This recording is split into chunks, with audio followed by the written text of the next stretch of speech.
So I told you guys that I was applying for this writing fellowship, right? Now, d- I don't think I'm going to get the writing fellowship. And honestly, I'm kind of sad about it. I'm sad about it because I feel like I deserve it. I feel like I worked extremely hard for it.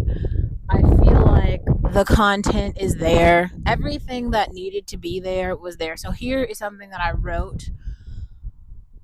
I wrote it kind of literally the day I applied for it because I felt like I might not get it. There's a really good chance that I wouldn't get it. And I wanted to have something to say about it as opposed to just like dismissing feelings or even gaslighting and pretending like I did not want the fellowship that I really wanted it. I've mentioned it on this channel so many times because I've took it so seriously. It's something I feel like I've been working on for like the last 3 years. So to not get it is kind of fucking disappointing, but this is what I wrote. Not receiving the writing fellowship I so eagerly desired initially felt like a missed opportunity to explore and articulate my unique experiences in the tech industry. However, as I reflect on the outcome, I find myself not regretful, but rather inspired by the clarity and self awareness this process has brought me. The anticipation of the fellowship encouraged me to revisit my journey in tech, examining the intricate weave of professional milestones and personal encounters that have profoundly influenced my perspective. This introspection, albeit without the fellowship's platform, has enriched my understanding and commitment to share my narrative. I just want to stop for a second and just expand on that. Um, a really big point of the fellowship for me was to try to not try telling my experiences are difficult because my experiences are like 80% intersectional, and the thing about intersectionality is it isn't well explored, and you have to have so much self-awareness in order to tell an introspective story, an intersectional story, excuse me. So what I mean about that is like, let's say like, so you know how you guys have seen some of these, like I share some of them. So there are these like really young creators. A lot of them, they seem to be like pro feminist like content creators, but they don't have any lived experiences, and they're not pulling from experiences of other women who have like had, lived in the world, and they're not even pulling from other experience, just of men. No one. They're just literally going by like, I saw a video, I lived and I experienced this, and this is what I think. And I feel like it's not that that is wrong. That isn't wrong. That is just an incomplete story. And I actually heard, I think Glenn Lowry say this, and I just want to say I kind of agree with it.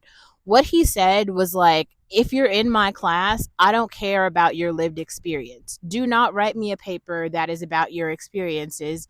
What I want is for you to have footnotes and references, reading and developing a perspective about other people's published experiences.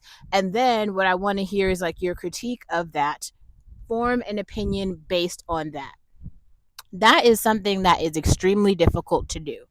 And a part of intersectionality, especially like coming on and like, how do you say it? Like, it's not even coming on. I don't feel like you technically like need a platform or a channel to do this, but you also, you can see the kind of incompleteness of some stories. Some good ones, I think, to start with. I know I always keep referring back to her, but I think it's like a good starting place. Like, I always refer to Kiana Naomi, and the reason that I always refer to Kiana Naomi is because she's so like, you can see the naivety. Like, she does, there's like clearly some stuff she doesn't know what she's talking about. It's like clearly wrong, right? And I think it's useful for her to step out and confidently be wrong and be naive and be youthful, so that like literal, like, other people like me can be like, ooh girl, you are so wrong, like that is, or you can just really just give a critique about it. And so there's not this like yes man syndrome of like everything Keanu Reeves said is right and nobody disagrees with her and she's the only, like, that is kind of what I feel like has been happening. It's kind of like what's her face is, she had that, it's like a book or a series of essays that's like the problem with a single story. I think that's what it was called. The power of a single narrative. And the reason that it can't really ever be right is because we don't live in a society with one person. And this is kind of another, it's kind of, if you actually go listen to, I spent a lot of time on that last essay. If you guys couldn't tell, I really did, and it's a good essay. You should listen to it again. I made it really concise so that it really got to the point, and still some people missed it. So the point was, I said, what is the problem with the Black Brunch Club? And some people didn't get it. Some people like literally lost the plot. The point of calling out the Black Brunch Club for what it is literally saying like it's the idea of the talented 10th, as in like only 10% of literally a racial community, so the Black community is going to be successful and everyone else is not. And the premise of that is wrong, and it's like so negative like that. I mean, if that is honestly how you feel in society, then you should give up, because there will never be a group who thrives and grows and multiplies and flourishes when only 10% of the group survives. Like that's not possible. So do you see the issue with the narrative?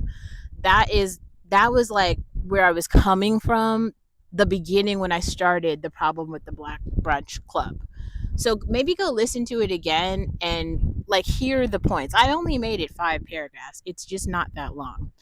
Anyway, let's go back. So what the point of the fellowship is unpacking very specific instances and experiences and explaining in very clear language like when I started, when I entered this space and I started this experience, here was my contextual point of view.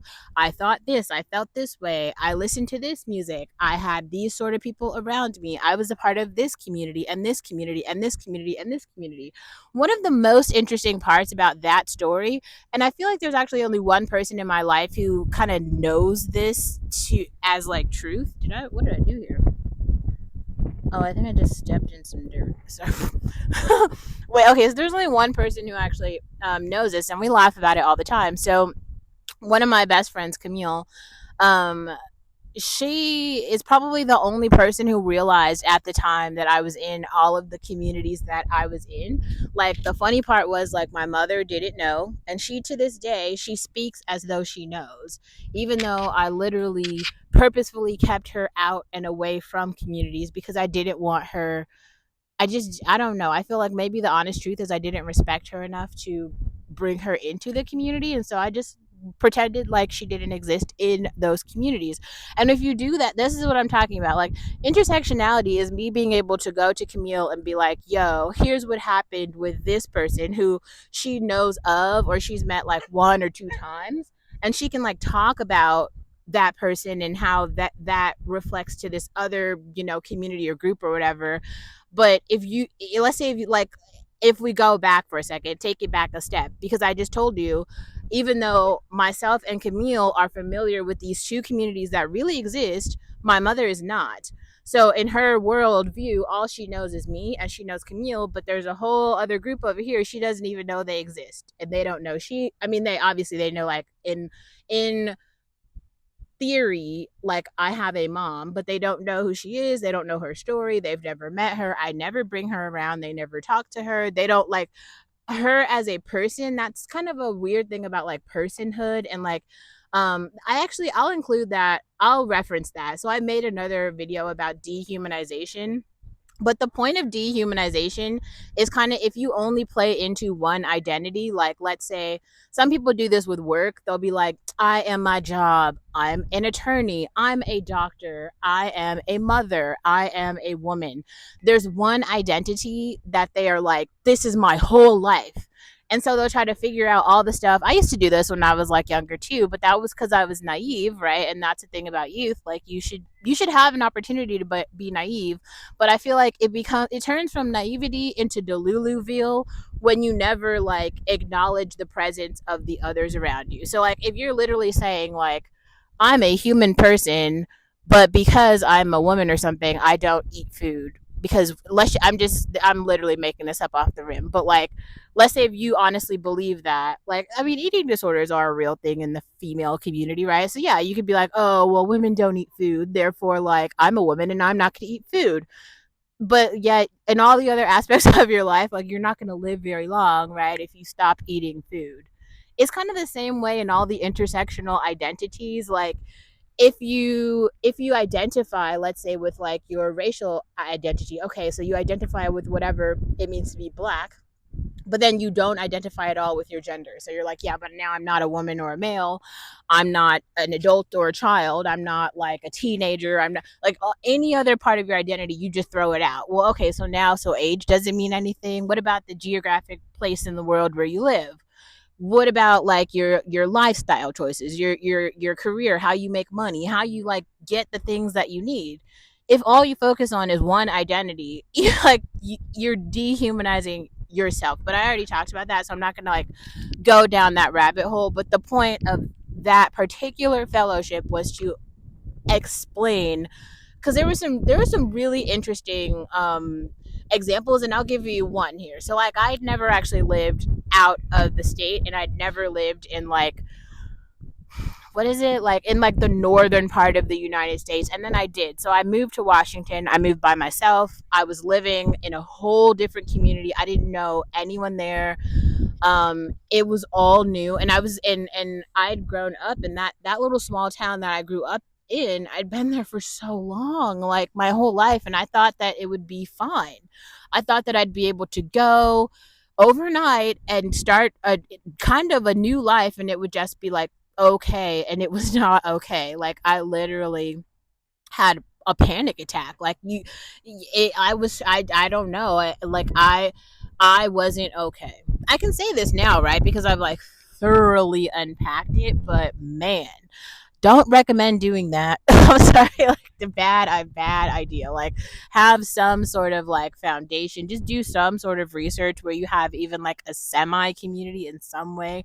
Because if not, shit is rough. So writing about that and talking about that and like, strategies that I would have learned, right? And to do things I would do now way differently that would help me be successful. But I didn't know that shit before because nobody talks about that. Literally no one. Anyway, so I'm gonna keep going because I still have like two more paragraphs. This essay is actually very short. Okay, so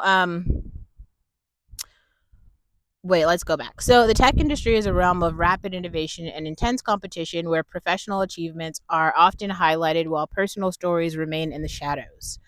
Um, Through my time in this field, I've gathered a plethora of experiences that are not only professionally significant but also deeply personal. And these experiences have shaped my view of the industry, highlighting the human elements often overlooked amidst technical technological advancements. The fellowship would have provided a structured space to unpack these stories, yet the absence of it has not diminished their value or my resolve to share them. Instead, it's pushed me to seek alternative avenues for my voice. Now, I do have this channel, but here's another thing that I don't want to. I want to actually highlight this because I think it's useful. So, if you didn't know, well, whatever. Let's just not even go there. So basically, Kanye West and Candace Owens had a conversation on Candace's personal platform where they talk about a lot of things, but they actually unpack this Jay-Z song that I did not know existed. So the there is an album called the Black Album, and um on the Black Album, Jay-Z has this song called um Moment of Clarity.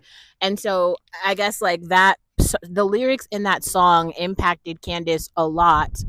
And she recited some, I think of something is biting me.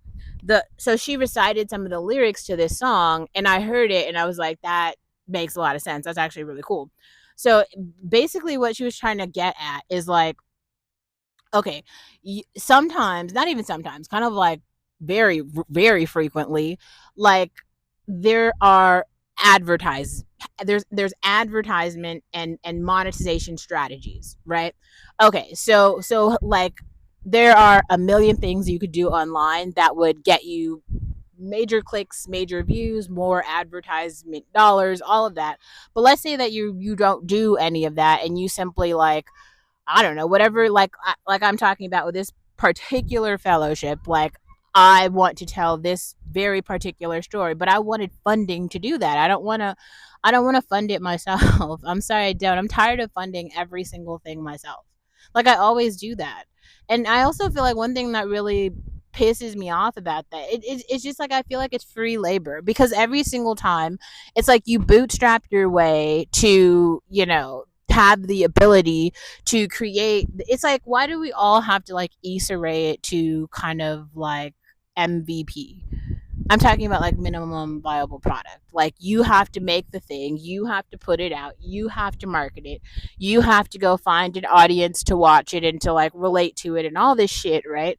And then you kind of get to a point where you're like, gosh, like there's got to be like some way for me to like have some support while doing this. And then after you've done it, because you have legitimately put like boots on the ground to get it going, then all of a sudden some fellows, like somebody else is going to get that fellowship and somebody else is going to tell a story that we have already heard before.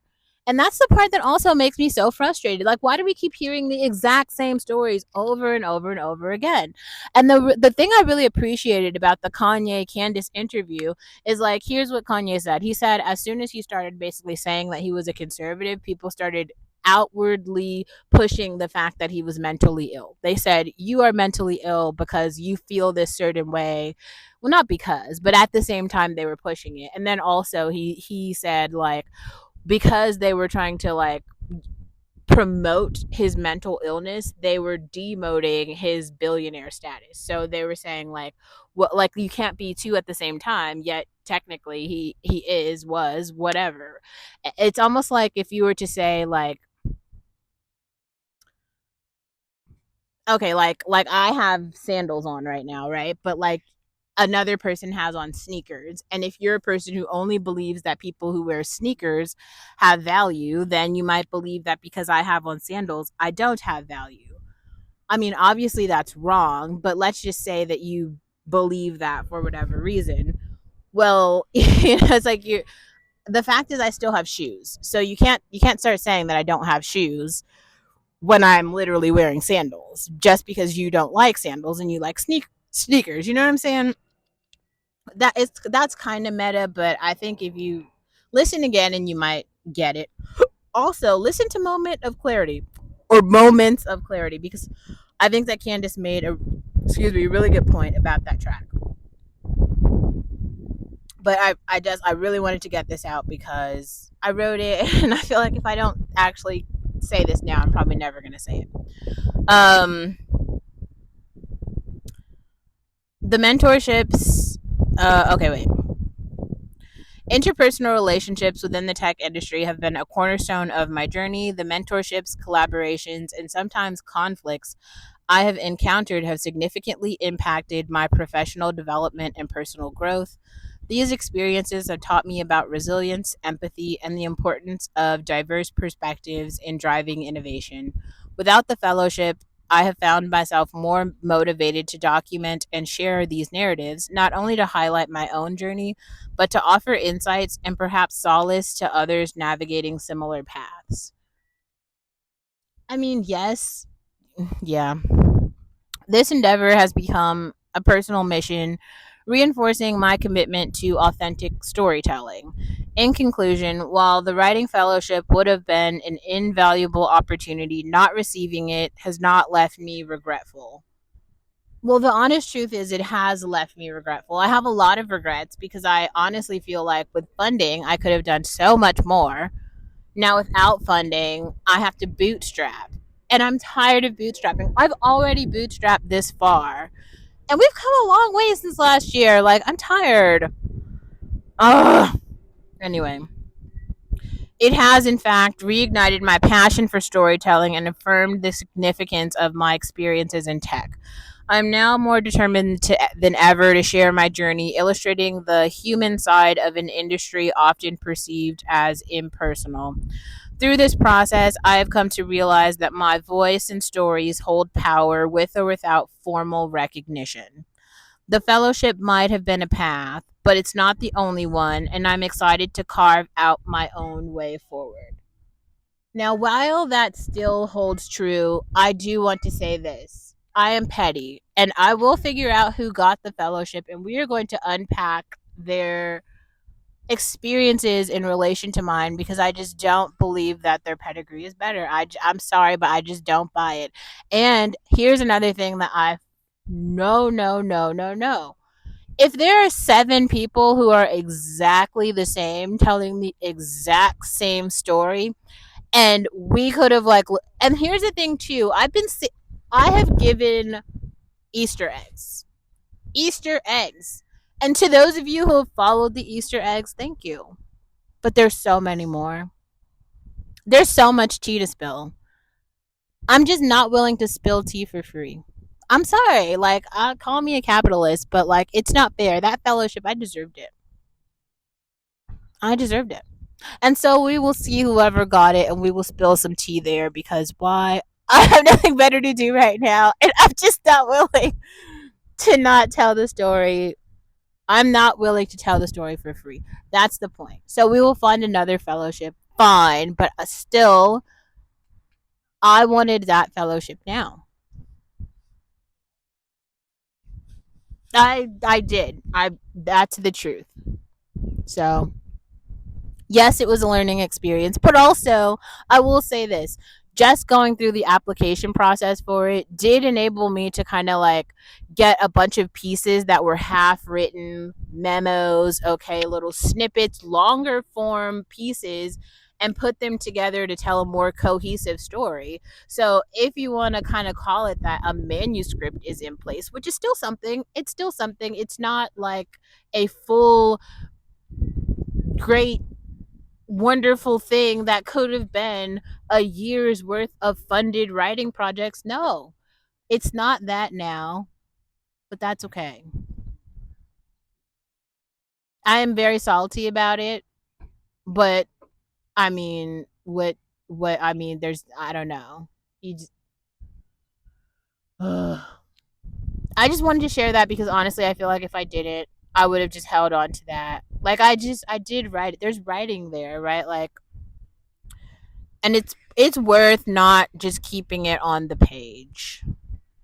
So until next time, guys.